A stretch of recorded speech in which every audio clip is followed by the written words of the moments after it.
In this video, I'm going to compare the quality of the live view feed in low light conditions between the Nikon D800 and the Canon 5D Mark III. This will give you an idea of how difficult or easy it is to establish manual focus in live view under these low light conditions. I've set up a test target scene that meters for ISO 3200 with an aperture of f2 and a shutter speed of 1/30th. First up is the D800, and I'm going to focus on three different parts of the scene. This first part is a lens box, which has pretty high contrast lettering.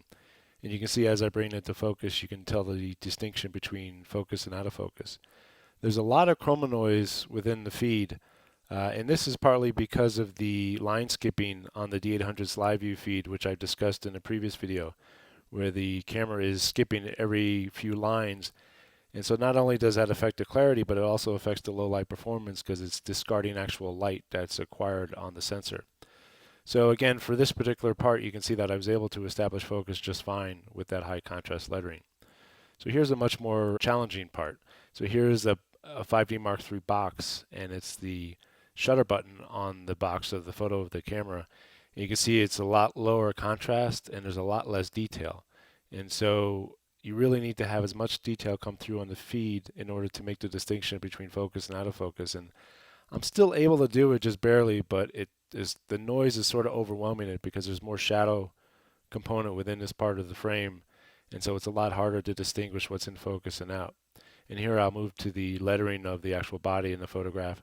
And here it's a little bit easier because the contrast of the lettering against the black camera body is a little bit easier. But again, you can see there's still a lot of chroma noise, even more so here because of the darker aspect of the frame.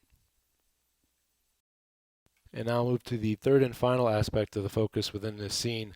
I'm back to the lens box, but in this case, instead of the high contrast black lettering, I'm into the sort of gray lettering on this particular box.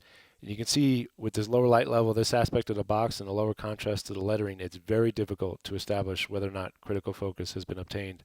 The chroma noise is just completely overwhelming the feed, and I'd say it's 50-50 whether or not you can get critical focus within a reasonable amount of time. All right, let's move on to the Canon 5D Mark III, and I'm at 100% magnification, the same as I was for the D800. And you can see as I bring the lettering of the first target, the lens box again, into focus, there's a lot less chroma noise within the feed. And this is owing to the fact that unlike the Nikon implementation, Canon is not discarding every other line or every 3 lines within the live view feed.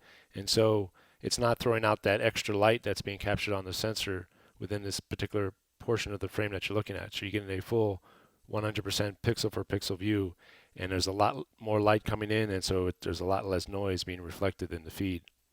And here I'm moving on to the second target, the shutter button on the photograph of the 5D Mark III on the box. And again, you can see there's a lot less chroma noise.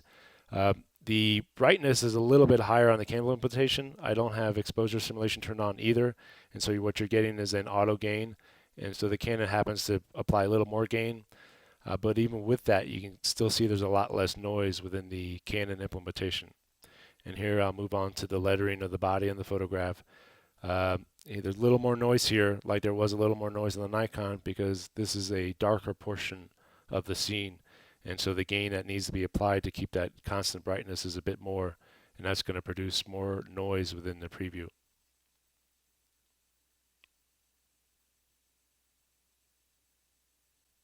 And moving on to the third and final target, the number 8 within the lens box, which was the most problematic for the Nikon implementation.